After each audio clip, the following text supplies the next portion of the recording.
everyone. I hope you're having a wonderful day. I recently got married, as many of you know, and I went through the process recently of changing my name. I know I have several friends who are getting married soon and getting married during COVID, and so there are some things that are just different than your normal process. So I started at theknot.com. It was very helpful. That's where Marcus and I had our wedding website and our RSVP and everything like that so that people could be connected for information for the wedding. And in that, they shared several documents that pretty much across the board, no matter what state you were getting married in, you would need those types of documents. So the first thing that they said I would have to do is get a social security card name change. And that was pretty simple actually. I was very surprised. So I went to a certain application that's through the Social Security office, and I'll link that down below as well. So I went there and I filled out the application. Really, it was pretty simple because a lot of it is just my own information that I know offhand. So you're changing your address, you're changing your name, you're changing everything that needs to be changed. The only other things that I needed were the marriage license and my passport. So you do not need your passport specifically. If you don't have a passport, you can also use your license. But the thing that was different about COVID versus not COVID is at the time that I was changing my name, the Social Security office was closed. And so I needed to send in my documents, which is an option normally as well. They do not allow photocopies of documents. They need to be the real thing, be official, and you need to give them to them. So you had to have 3 documents, one which is your application, one which is your marriage certificate, and the other one which is some form of identification, whether it be your license or your passport or some other type of state identification card. I don't know about you, but I would really not want to send in my license where I wouldn't have my license for a while. So I decided to send in my passport just because I wasn't going to be traveling out of the country anytime soon.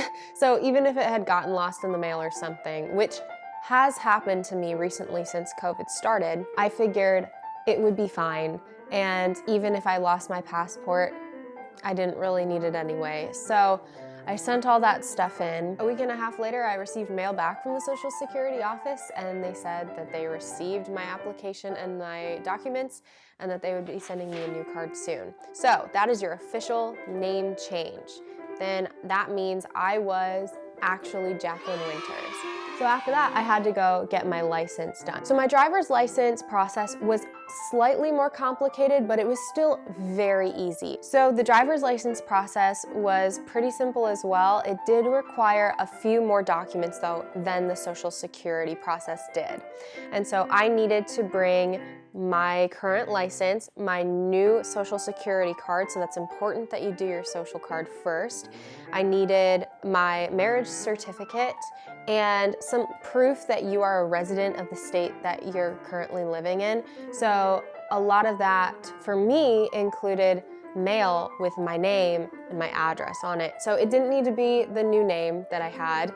It just needed to be Jacqueline Evans and the address that I live at. So I didn't have a ton of mail since I had just moved in with Marcus after we got married, but I did receive a receipt in the mail from the Social Security office saying they had received my documents and they were going to send me a new card. That counted. The other thing that had my name and my address on it was my apartment lease that I had signed along with Marcus. So that also counts. Otherwise, you can just provide mail with your older new name on it and your address. Again, this is for Florida now, for Florida driver's license updates. And so it could very well be different in your state, but for those of you who are in Florida, there you go. The other thing that I brought was my passport, but they ended up not even really needing that anyway. So it was just an extra precaution, and it's nice to have extra things just in case something does not work out, but they did not need that.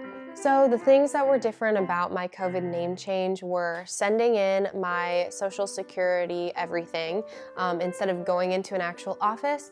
And when I originally started the process of changing my name, everything was shut down. So as I was researching all of this, I was like, oh my goodness, I can't even go to the Social Security office because it's closed.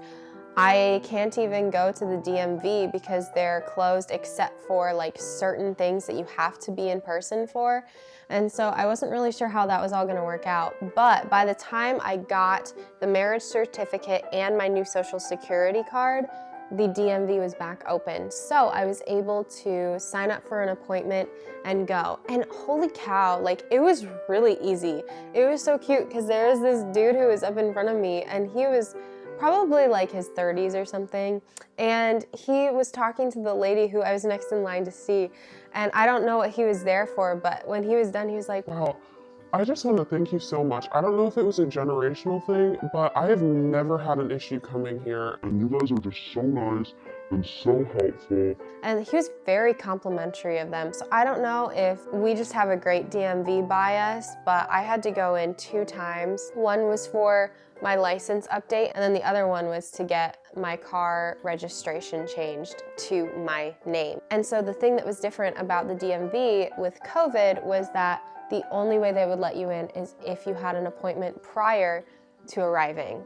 So I had just made an appointment, so I just walked in. I waited maybe 10 minutes, maybe. And then I just waltzed right up there and gave her my info, and I was out of there in less than 25 minutes. It was amazing. So I'm officially Jacqueline Winters. I mean, I have been for a while now, but I figured I might as well tell you guys about what the whole process was. Personally, I always heard the idea of changing my name as just like, oh my goodness, I have to have this crazy process. It's gonna take forever. I'm gonna hate my life for like weeks. And it really was so easy. So easy. The only thing that I was waiting on was for our marriage certificate to arrive, and then everything fell into place. Now those were the 2 essentials that you would need to do to change your name and go on throughout life. But there's more to do than that, and there's still more that I have to do. I've still been getting settled and getting into my new jobs and all this kind of stuff. So I haven't changed everything that I'm doing. So a couple other things that I do have to do is change my bank so that I can be with Marcus. I have to change my name on the credit cards that I have. And I also already changed my email address. So it's just little things like that that you don't necessarily think about until you're like, oh,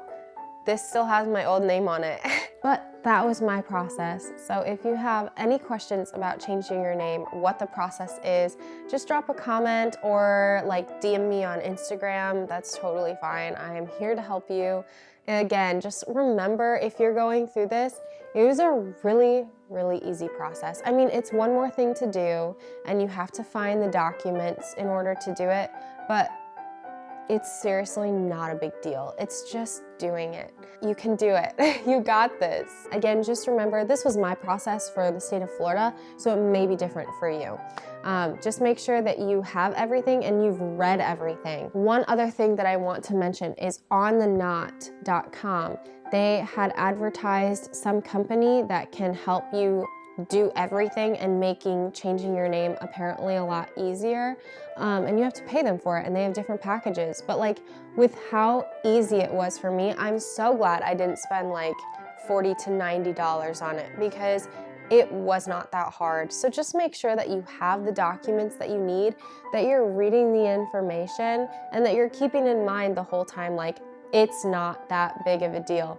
We can do this. So again, if you have any questions, let me know and I am here to help you. I hope you enjoyed this video and I will see you next Wednesday. Bye!